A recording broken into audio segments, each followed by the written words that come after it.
The Power of Not Reacting: How to Control Your Emotions. Written by Justice O. Malcolm. Published by Audiobooks Office. Introduction. Think about how much easier life would be if you could keep your cool under pressure. Envision yourself in high-pressure scenarios where you are able to keep your cool and respond rationally rather than acting on impulse.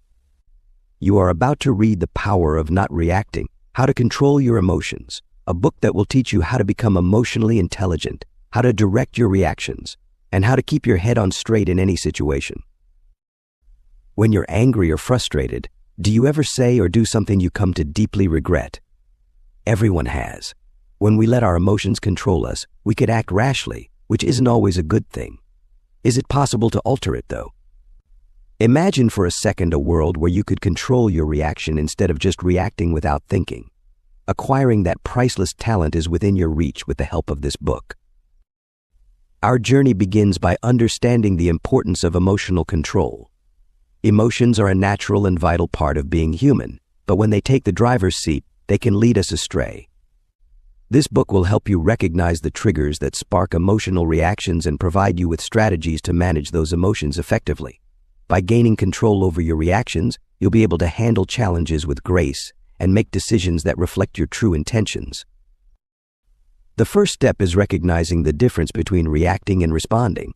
Reacting is often a knee-jerk, automatic response driven by emotion, while responding involves thoughtful consideration and deliberate action. This book will teach you how to shift from reactive to responsive behavior by cultivating self-awareness and mindfulness. You'll learn how to pause in moments of stress, giving yourself the space to choose a response that aligns with your goals and values. We will now explore mindfulness in further detail. To maintain emotional regulation, one must practice mindfulness, which is paying attention in the here and now without letting one's thoughts and feelings take over. This book provides easy-to-implement mindfulness practices that you can use every day to become more self-aware and less reactive to your feelings. Being attentive can help you get the composure and perspective you need to face any obstacle head-on. An additional effective method for dealing with emotions is breathing exercises.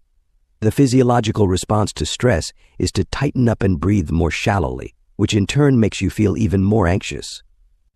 In order to help you respond thoughtfully, reduce stress, and relax your nervous system, this book will walk you through easy breathing exercises. The book also explores the importance of understanding the root causes of your emotional reactions. Often our most intense reactions are tied to unresolved issues or past experiences. By identifying these underlying triggers, you can address them directly, reducing their power over your emotions. This book provides exercises for uncovering and healing these emotional wounds, allowing you to respond more calmly and rationally in the future. The Power of Not Reacting provides stories of genuine people who have mastered the art of emotional regulation. Listening to their experiences will open your eyes to the value of emotional mastery and encourage you to put these lessons into practice in your own life.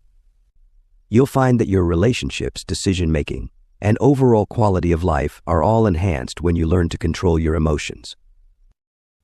The ability to manage your emotions is something you possess, so keep that in mind as you set out on this path.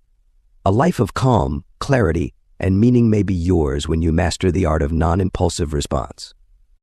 Welcome to The Power of Not Reacting: How to Control Your Emotions. Let's embark on this life-altering adventure side by side and discover the power that comes from being in control of our emotions. Imagine being in control of your emotions, not letting anger, frustration, or sadness dictate your responses. It's not just about suppressing emotions, but understanding them, regulating them, and using them wisely. You've probably been in situations where you reacted impulsively only to regret it later. But what if you could train yourself to respond rather than react, to stay calm despite the chaos around you? Here we will delve into a methodical approach to using non-reaction as a tool for emotional regulation, providing a fresh viewpoint on the subject. Are you prepared to go on this life-altering adventure? For more information about the ebook version of this audio, check the video description or visit audiobooksoffice.com. We noticed that 69% of you who listen to our video are not yet subscribed to the channel. Please help support the channel by hitting the subscribe button and liking the video. Thanks for inspiring us to create more content for you. Chapter 1. Understanding emotional triggers. Ever wondered why certain situations or comments instantly make you angry, sad, or anxious? You're not alone. These sudden emotional reactions are often caused by what are known as emotional triggers. Understanding these triggers is the first step towards gaining control over your reactions. Emotional triggers are basically events, conversations, or even people that spark intense, often overwhelming emotions within us. They're deeply personal and are often linked to past experiences or deeply ingrained beliefs about ourselves or the world around us. For example, if you were bullied in school, a colleague's offhand remark might trigger feelings of insecurity and fear. Or, if you've grown up feeling ignored, being overlooked in a conversation might trigger feelings of anger or resentment. However, it's important to remember that these emotions aren't necessarily a reflection of the present moment or reality. They're more like echoes of past experiences. Recognizing this can be incredibly freeing. It can help you understand that you're not reacting to the current situation, but rather to a memory or a fear. Understanding your emotional triggers isn't about placing blame on others. It's about gaining insight into your own emotional landscape. By becoming aware of what sets you off, you can start to take control of your reactions. You can begin to choose how you respond to your triggers, rather than being at their mercy. In the face of emotional triggers, vitally, you must understand your default response, as it often happens automatically and can cloud your ability to react thoughtfully. This response, ingrained in your behavior over time, is your go-to reaction when confronted with stressors or confrontations. It's that split-second decision you make, often without thinking, as a result of feeling emotional. It's essential to recognize that these default responses aren't inherently good or bad. They're simply your conditioned reactions, and they can be changed. However, to make a change, you first need to identify what they are. Are you quick to anger? Do you retreat into silence? Perhaps you become overly pleasing, or maybe you instantly deflect and blame others. The first step is to pinpoint your automatic reactions. To identify your default response, you'll need to do a bit of introspection. Reflect on past situations where your emotions were high. What was your immediate reaction? Did you raise your voice, withdraw, or burst into tears? Remember, there's no right or wrong answer here. The goal is pure understanding. It's important not to judge yourself during this process. You're not a bad person for reacting the way you do. These responses have likely served you in some way, possibly as a protective measure. But by identifying them, you open the door to gaining more control over your emotional reactions in the future. It's a vital step in harnessing the power of not reacting. Chapter 2. Recognizing the physiological response. As you plunge deeper into your emotional responses, you'll begin to notice the physical signs that accompany them, providing further insight into this automatic process. These physiological responses may include an increased heart rate, shallow breathing, or even a sense of unease in your stomach. It's vital to understand that these physical reactions aren't just random occurrences, they're your body's way of signaling that something is stirring emotionally. Recognizing these bodily cues is like learning a new language, the language of self-awareness. It's not easy, but it's worth it. At first, you might struggle to differentiate between the physiological responses to different emotions. Don't despair, it's a process. Encourage yourself to stay patient and curious, because understanding your body's responses will arm you with the knowledge you need to manage your reactions better. This recognition phase isn't about judgment, it's about observation. As you become more familiar with your body's reactions, you'll develop a heightened sense of awareness that can be both enlightening and empowering. You'll start realizing that an accelerated heartbeat mightn't be just about fear, it could be excitement too. Or that lump in your stomach mightn't be about apprehension, it could be anticipation. Chapter 3.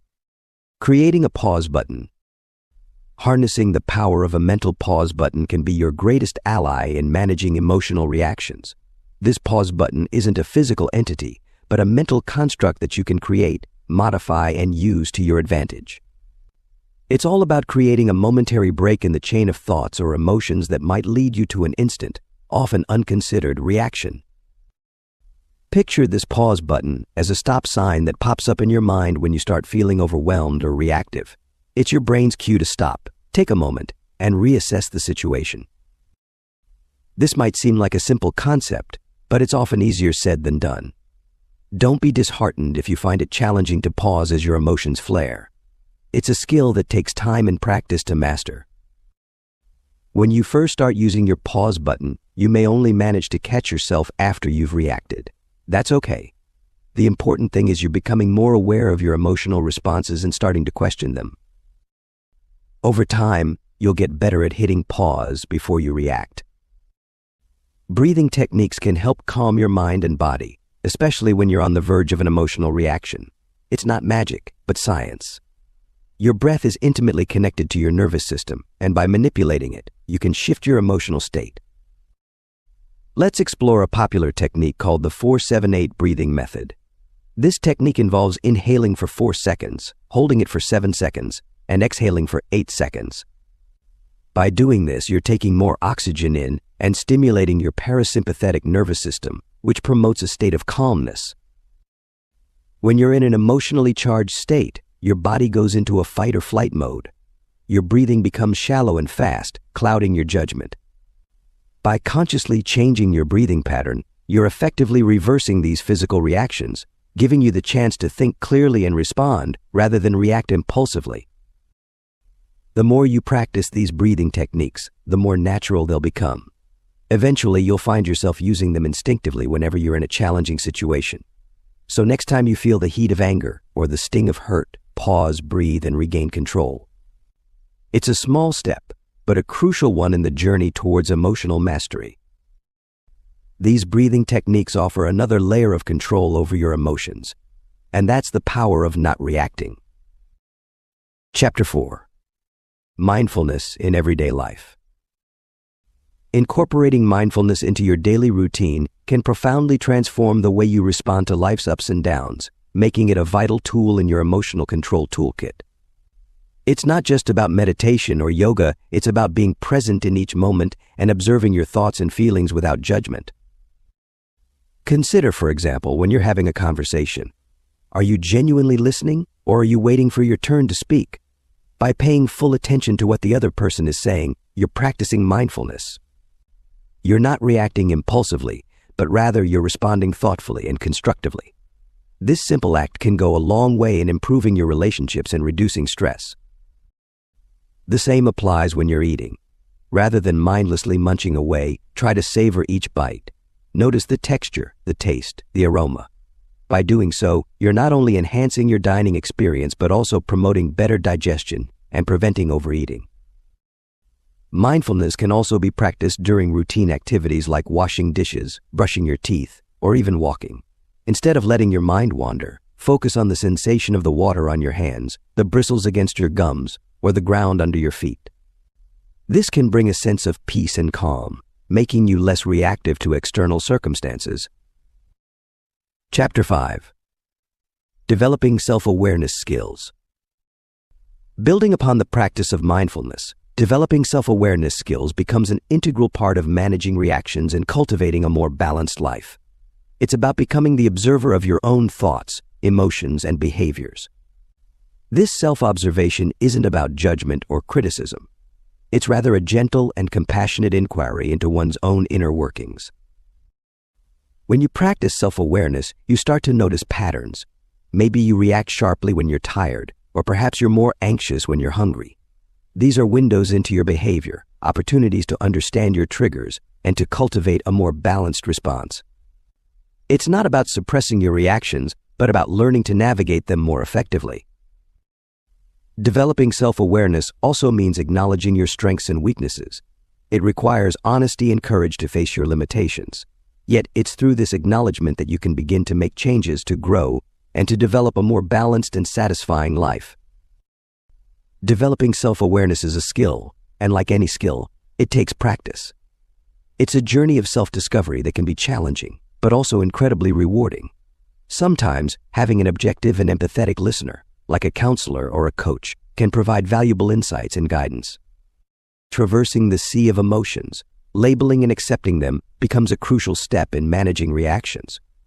It's not just about identifying your emotions, but also acknowledging them, even the uncomfortable ones. This process allows you to understand your emotional patterns and their triggers, thereby gaining control over your reactions. The first thing to do is to recognize your emotions as they come. Are you feeling angry, sad, frustrated, or anxious? Don't shy away from these feelings. Instead, name them, say them out loud, or jot them down. This act of labeling creates a psychological distance between you and the emotion, enabling you to observe it rather than being consumed by it. Acceptance follows labeling. Acceptance, though, doesn't mean resignation or complacency. Rather, it's about acknowledging that these emotions are part of you and they've a purpose. They're signals telling you something about your environment, your situation, or your inner state. Recognizing that your emotions, even the negative ones, are there for a valid reason helps you to accept them. Remember, accepting your emotions doesn't mean you have to act on them. You're allowed to feel angry without lashing out, to feel sad without sinking into despair. Acceptance simply provides the clarity to understand these feelings, lessening the power they've over your reactions. Labeling and accepting emotions is a skill that takes practice. But with time and patience, you'll find that this process can lead to profound personal growth and improved emotional control.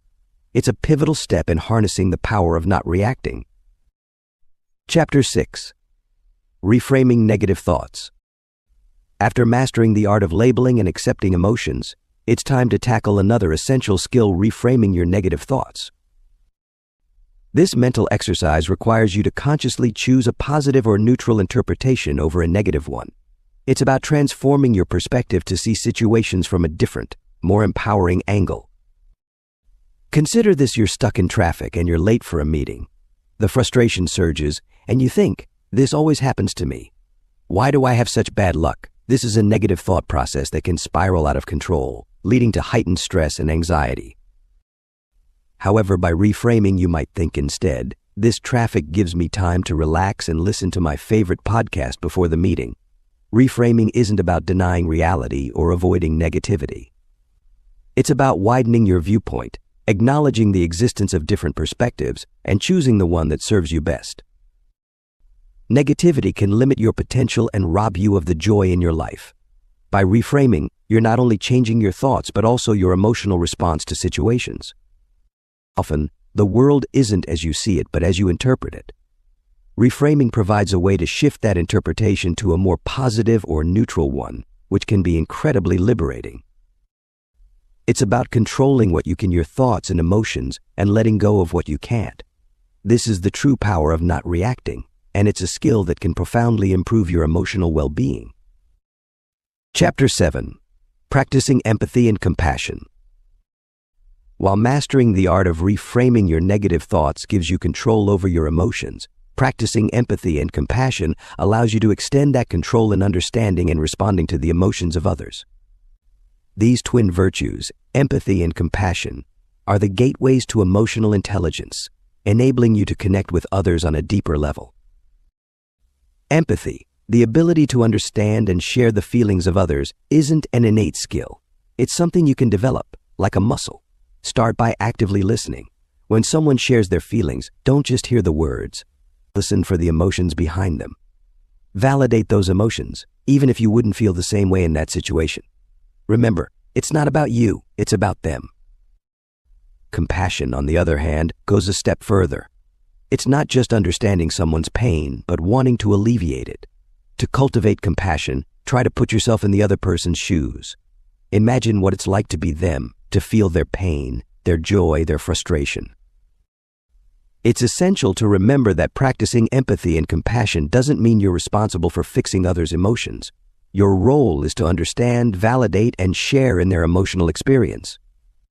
This practice can help you respond rather than react to emotional situations, giving you greater control over your own emotions and interactions. Chapter 8. Taking Responsibility for Reactions. In your journey towards emotional intelligence, owning your reactions is a critical step, as it empowers you to manage not just your emotions, but also the way you express them. Recognizing that you're the one in control of your reactions, not the situation or the person who might have triggered them, is key to developing emotional stability. This is a vital necessity, but it's a journey worth taking. Think about your usual reactions to different situations. Are they truly serving you? Often we react impulsively, driven by instinct or habit, without considering whether our response is beneficial or destructive. You have the power to change this. By acknowledging that your reactions are your responsibility, you can begin to choose responses that align with your values and goals. This doesn't mean suppressing your emotions. It's about understanding them, processing them, and then deciding how best to express them. It's about learning to pause before reacting, creating a gap where choice resides. This pause allows you to respond rather than react, to choose understanding over judgment, and patience over frustration. Taking responsibility for your reactions also involves accepting the consequences of your actions. If your reactions have caused harm, making amends is crucial, and making amends where possible. This not only helps to mend relationships, but also reinforces your commitment to self-improvement. Chapter 9. Building emotional resilience. Building emotional resilience, your armor against life's challenges, requires a deep understanding of your emotions and a commitment to navigate through them, rather than around. It's about developing a robust emotional immune system that can withstand stress, adversity, and hardship. The ability to bounce back and recover from emotional setbacks is vital for maintaining your mental health and overall well-being. Firstly, let's recognize that emotional resilience isn't about avoiding or suppressing your feelings. On the contrary, it's about acknowledging them, understanding their origins, and learning how to manage them effectively. You can't control the waves, but you can learn how to surf. Secondly, emotional resilience is about flexibility and adaptability.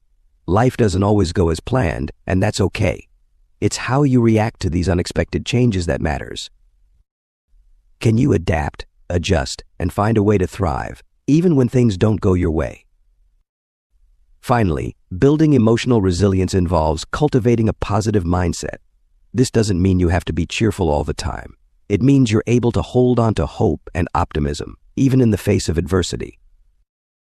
It's about focusing on what you can control and letting go of what you can't. Chapter 10. Learning to forgive quickly. Another key strategy in bolstering your emotional resilience is learning to forgive quickly, a step that's often challenging yet incredibly liberating.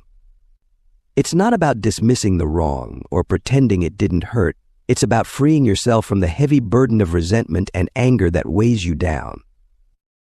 When you hold on to grudges, you're not punishing the other person, you're punishing yourself. Your mind becomes a battleground of negative emotions, draining your energy and focus. But when you choose to forgive, you regain control. You're not forgiving for their sake, but for your own peace of mind.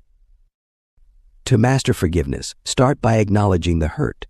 It's okay to feel wronged, it's a natural reaction. But don't let these feelings fester. Reflect on the situation objectively, without letting emotions cloud your judgment. Ask yourself, is holding on to this grudge benefiting you in any way? Then, make a conscious decision to let go. It's not easy, and it doesn't happen overnight. It's a process. Remind yourself that everyone makes mistakes, including you. Understanding this can make forgiveness feel less like a concession and more like a gift of kindness to yourself. Lastly, practice empathy. Try to see things from their perspective. This doesn't mean you're justifying their actions, but merely understanding them. This shift in perspective can be a powerful catalyst for forgiveness. Chapter 11. Letting go of ego and pride. Shedding the weight of your ego and pride can profoundly transform your emotional landscape, making you more receptive, empathetic, and resilient. Ego and pride often serve as a protective armor, defending against perceived threats and vulnerabilities. However, they can also become barriers, preventing you from acknowledging your mistakes and obstructing your ability to connect with others on a deeper level. Letting go of ego and pride isn't about denying your self-worth or potential. It's about establishing a healthier, more balanced perspective of yourself in relation to others. It's about recognizing that you're not always right, that you're not infallible, and that it's okay to be vulnerable and wrong sometimes. You're human, after all. Begin by becoming more self-aware. Notice when your ego or pride is taking control of your reactions. Are you defending yourself unnecessarily? Are you refusing to accept feedback or criticism? Are you insisting on having the last word? These are clear indicators that your ego and pride are in the driver's seat. Next, cultivate humility. Humility isn't about being meek or submissive, but about recognizing your place in the grand scheme of things. You're important, but so is everyone else. Your opinions matter, but so do others. Finally, practice empathy. Put yourself in others' shoes and try to understand their perspectives. This can help you become less defensive and more open to different viewpoints. Letting go of ego and pride is a continuous journey, not a one-time event. It requires patience, humility, and most importantly, a willingness to change. But the rewards improved relationships, better self-control, and increased emotional intelligence make the effort worthwhile. Chapter 12. Cultivating gratitude daily. In your journey towards emotional tranquility, cultivating gratitude daily becomes an invaluable tool that can dramatically enhance your outlook on life. It's not just about saying thank you more often, it's about truly feeling thankful for the big and small things that make up your existence. This appreciation can create a buffer against negative emotions and reactions, helping you gain control over your emotional responses. Having gratitude doesn't mean ignoring the negative aspects of life. Instead, it's about finding a balance and acknowledging that even unpleasant experiences can hold valuable lessons. When you're faced with difficulties, try to find something you can be grateful for amidst the chaos. This shift in perspective can help you approach challenges with a more positive mindset, reducing the likelihood of knee-jerk emotional reactions. To cultivate gratitude, it's helpful to make it a daily practice. You might keep a gratitude journal where you jot down a few things each day that you're thankful for. Over time, you'll find that this practice helps you to start naturally noticing the positive aspects of your life. You're not just jotting down words, you're rewiring your brain to focus on the good instead of dwelling on the bad. Chapter 13. Improving communication skills. Mastering the art of communication can substantially enhance your ability to maintain emotional balance and foster healthy relationships. This skill isn't innate, but it's something you can cultivate and refine over time. It requires a certain degree of self-awareness, empathy, and patience. Firstly, the cornerstone of effective communication lies in active listening. It's about truly hearing what the other person is saying, rather than just waiting for your turn to speak. This showcases respect and acknowledgement, which can pave the way for open and honest dialogue. Secondly, you should aim to express your feelings and ideas clearly and assertively, but never aggressively. This distinction is vital. Assertiveness involves standing up for your rights without violating others, while aggression disregards the feelings and needs of others. Your words carry weight, so choose them wisely. Furthermore, nonverbal communication can be just as, if not more, important as what you say. Your body language, facial expressions, and tone of voice send signals about your emotional state. Seek to verify that these align with your verbal messages. Finally, remember that communication isn't a one-off event. It's an ongoing process that needs regular practice. Be open to feedback, and don't be afraid to admit when you're wrong. This shows maturity and a willingness to grow, which can strengthen your relationships and help you control your emotions more effectively. In the end, remember that improving your communication skills is a journey, not a destination. The more you practice, the better you'll get. So keep at it, and you'll reap the rewards in time. Chapter 14. De-escalating conflicts effectively. When conflicts arise, as they inevitably will, your ability to de-escalate the situation effectively can substantially impact the outcome. De-escalation isn't about winning or losing, it's about transforming a potentially volatile situation into a more manageable one. The first step is to remain calm. Easier said than done, right? However, your calmness can often influence the other person's emotions. Remember, emotions are contagious. If you stay composed, you're subtly encouraging the other person to match your emotional state. Next, listen attentively. It's easy to get lost in our own thoughts during a conflict, but try to focus on the other person's words. Show empathy, not judgment. By doing so, you validate their emotions and demonstrate your willingness to understand their perspective, which can help to cool the situation. Then use non-confrontational language. Avoid absolutes like always or never, which can escalate tension.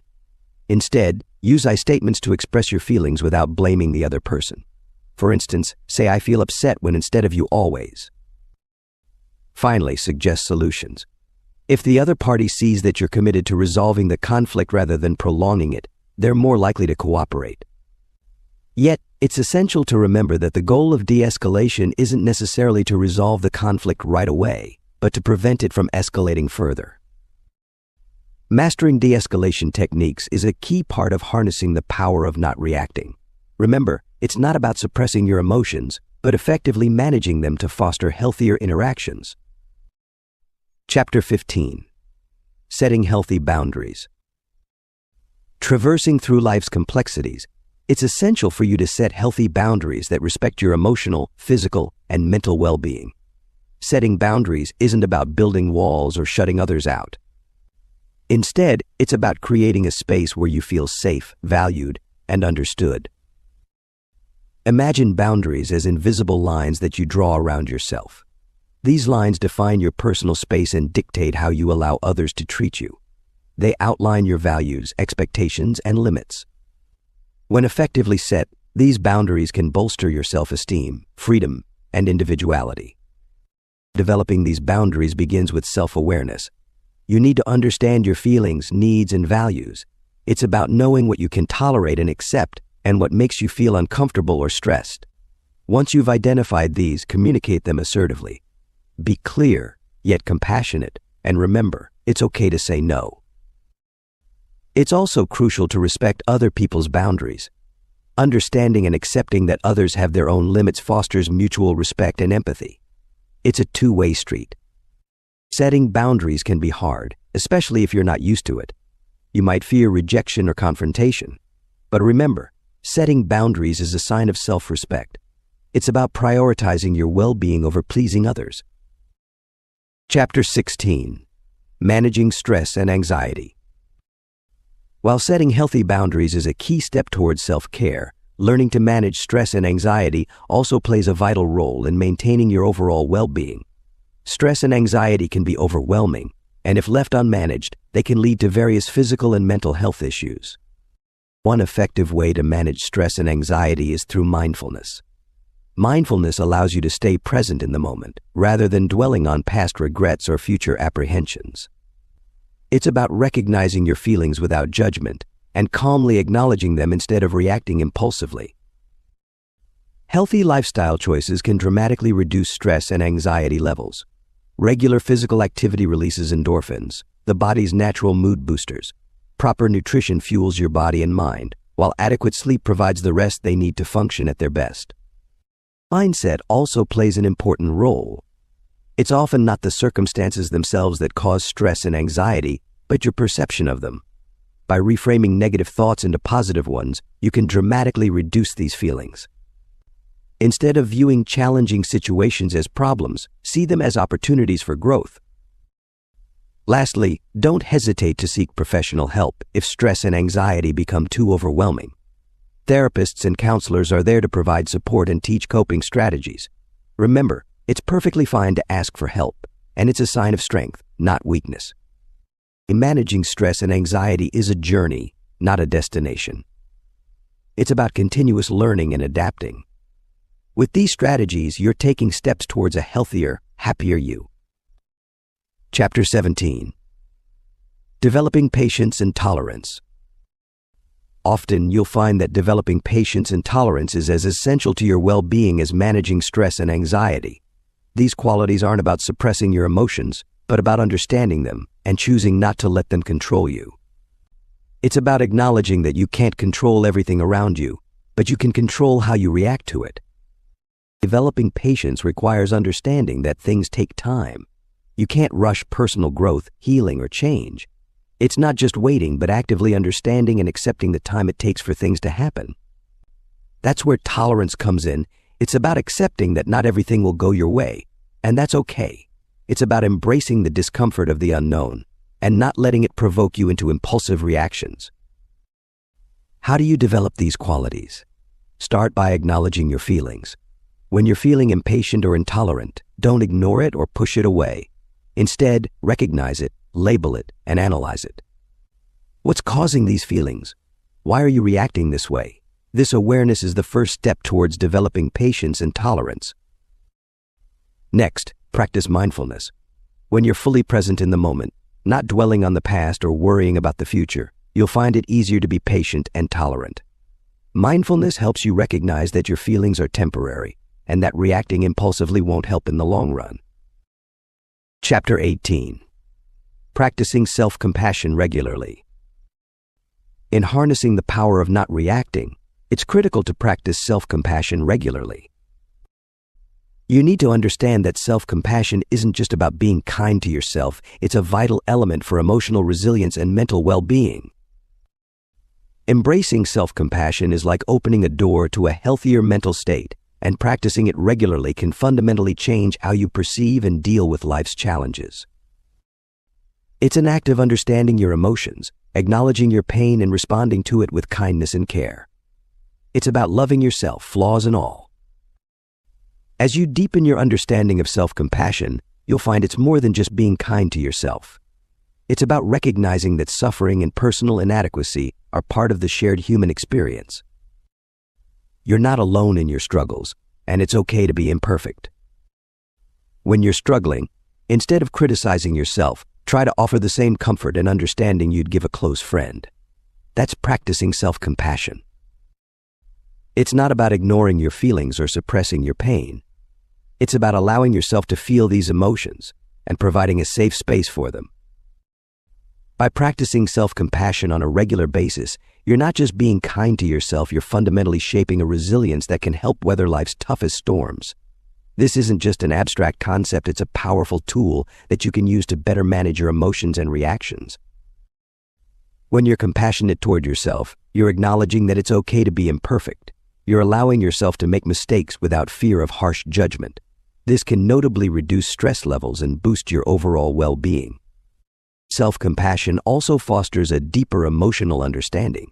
It aids in recognizing your emotions without letting them control you.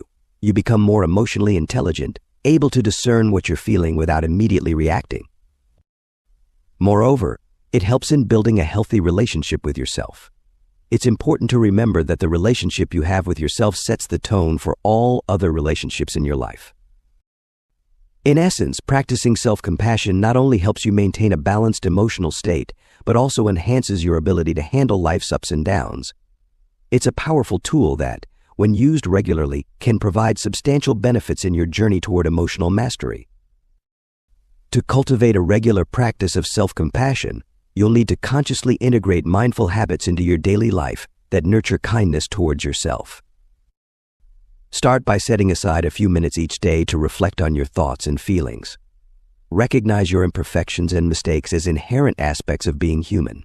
It's okay to stumble. What's important is your resilience to get back up. Next, practice self-kindness. Speak to yourself as you'd to a dear friend. Replace harsh self-criticism with understanding and encouragement. Remember, it's all right to feel pain or discomfort. These emotions are part of life, and they don't define your worth or capabilities. Lastly, maintain a balanced perspective. Don't blow things out of proportion or belittle your own feelings. Acknowledge your emotions without judgment and let them pass naturally. Cultivating self-compassion isn't about ignoring your struggles, but rather about providing yourself the understanding and patience you need to navigate them. Practicing self-compassion regularly is like honing a skill.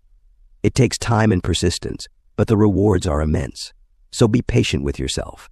Over time, you'll notice a significant shift in your emotional resilience and overall well-being. Chapter 19. Overcoming past emotional trauma. You may have emotional baggage that's been tucked away, but it's crucial to confront this to truly harness the power of not reacting. This doesn't mean letting these past traumas consume you. Instead, it's about understanding them, controlling your emotional responses to them, and ultimately healing. Unraveling the tightly wound threads of past emotional trauma can feel like a formidable task, but it's an essential step in the journey towards healing and self-discovery. It's not about digging up old wounds for the sake of it, but rather to understand the impact they've had on your emotional responses. You're not your past, but your past can influence you. Understanding this is key in unpacking your emotional baggage. Start by acknowledging that your emotions are valid, and it's okay to feel the way you do. Your feelings are real, and they matter. Then, identify the sources of your emotions. Whether it's a past relationship, family issues, or a traumatic event, pinning down the root cause is an important part of the process. Harnessing the power of emotional control, it's possible to overcome the shadows of past trauma, turning them into stepping stones towards a stronger, healthier you. This isn't an overnight process. It requires patience, self-awareness, and a firm commitment to healing. Your first step is to acknowledge your past traumas. Don't push them away or bury them deep down. Face them head-on, understand the pain they've caused, and accept that they've shaped you. Next, work on reframing your thoughts. It's easy to let past hurts define you, but remember, you're not a product of your suffering. You're much more than that. Start by recognizing this fact, and slowly, you'll begin to see yourself in a new light. Finally, practice emotional regulation. This means not reacting instantly to emotional triggers. Instead, take a step back, breathe, and analyze your feelings before responding. This pause allows you to choose how to react instead of being controlled by your emotions. Healing through emotional control is a journey, not a destination. It's about growing, changing, and becoming the best version of yourself. Remember, you're not alone in this process. You've got the power to control your emotions and heal from your past. Chapter 20. Embracing imperfections and mistakes. You're not alone in your struggle to accept personal flaws and overcome the fear of failure. It's a shared human experience, a journey marked by the courage to confront our imperfections and mistakes, instead of reacting impulsively or defensively. Embracing these aspects of ourselves, rather than pushing them away, empowers us to grow, learn, and move forward with resilience and grace. Recognizing and accepting your personal flaws isn't only a pivotal step towards self-improvement, but it's also a powerful way to enhance your resilience in the face of life's challenges. We all have imperfections, and that's okay. You're not alone in this journey of self-discovery and acceptance. It's a universal human experience. These flaws don't define you, but how you handle them can. By accepting your flaws, you're acknowledging that you're a work in progress, and that's perfectly fine. You're allowing yourself to be human, to make mistakes, and to learn from them. It's a liberating feeling that fosters personal growth, resilience, and emotional stability. By accepting your flaws, you're acknowledging that you're a work in progress, and that's perfectly fine. You're allowing yourself to be human, to make mistakes, and to learn from them. However, acceptance isn't about complacency. It's not an excuse to stop pursuing improvement. It's about understanding your weaknesses without judgment or self-criticism, and using this awareness to navigate your life more effectively. Let's face it, nobody's perfect, and everyone fails at some point. But it's how you bounce back from these setbacks that truly defines your strength and character. Overcoming the fear of failure begins with acknowledging that it's okay to stumble. It's a fundamental part of learning and growing. Your fear of failure might stem from a deep-seated need for perfection. Remember, imperfection doesn't equate to inadequacy. It's a sign of being human. Instead of dreading mistakes, view them as stepping stones to self-improvement. This mindset shift can disarm the fear, allowing you to approach tasks with a newfound resilience. When you do fail, don't wallow in self-pity or let regret consume you. Reflect on what went wrong, extract the lessons, and then let go. You're not defined by your failures, but by how you react to them. Embrace your imperfections and mistakes. They're not signs of weakness, but evidence of your courage to step out of your comfort zone. By overcoming your fear of failure, you're one step closer to mastering the power of not reacting. You're learning to control your emotions, paving the way for a calmer, more balanced life. Chapter 21. Developing a growth mindset. In your journey to master the power of not reacting, developing a growth mindset is a critical step. It's about understanding this mindset, nurturing emotional resilience, and putting it into practice. Let's explore this together and see how it can reshape your reactions and interactions. While it may seem challenging at first, embracing a growth mindset can substantially enhance your personal and professional development, fostering resilience and a positive outlook towards learning and growth. It's about believing that your abilities can be developed through dedication, hard work, and yes, even failure. It's a concept that shifts your focus from the endpoint to the journey, from the grade to the learning process, from perfection to progress. You'll find that having a growth mindset encourages you to view challenges as opportunities instead of threats. It's not about avoiding difficulties, but rather seeing them as stepping stones towards improvement. It's about being open to feedback and criticism, not as a dismissal of your worth, but as valuable insights for your development. Understanding a growth mindset also means recognizing that effort is key to success. It's not just about talent or intelligence, but the determination to keep going even when things get tough. It's about persisting in the face of setbacks, knowing that they're part of the journey to mastery. Embrace this mindset, and you're already on your way to developing better emotional control. Building emotional resilience goes hand in hand with adopting a growth mindset, offering you the strength to navigate life's challenges with grace and adaptability. It's not about ignoring your feelings or pretending everything is fine. Instead, resilience is about acknowledging your emotions, understanding them, and allowing them to pass without letting them control you. Cultivating resilience begins with self-awareness. By recognizing and acknowledging your emotional reactions, you're taking the first step towards controlling them. It's okay to feel upset, angry, or anxious. These emotions are part of being human. Next, practice self-compassion. Understand that it's okay to make mistakes and have bad days. These experiences don't define who you are. They're merely stepping stones in your journey of growth and self-improvement. Lastly, maintain a positive outlook. Even when faced with adversity, endeavor to find the silver lining. Remember, challenges are opportunities for growth. They help you become stronger, wiser, and more resilient. To truly harness the power of a growth mindset, you need to apply it in your daily life, embracing challenges as opportunities for self-improvement and learning. Start by recognizing that setbacks aren't failures, but lessons. Every time you stumble, you're given a chance to grow, to better understand yourself and the world around you. Cultivate curiosity. Be open to new experiences and welcome different perspectives. When you approach situations with an inquisitive mind, it's easier to see possibilities rather than obstacles. Remember, your intelligence and abilities aren't fixed. They're capable of growth. You're not stuck where you are.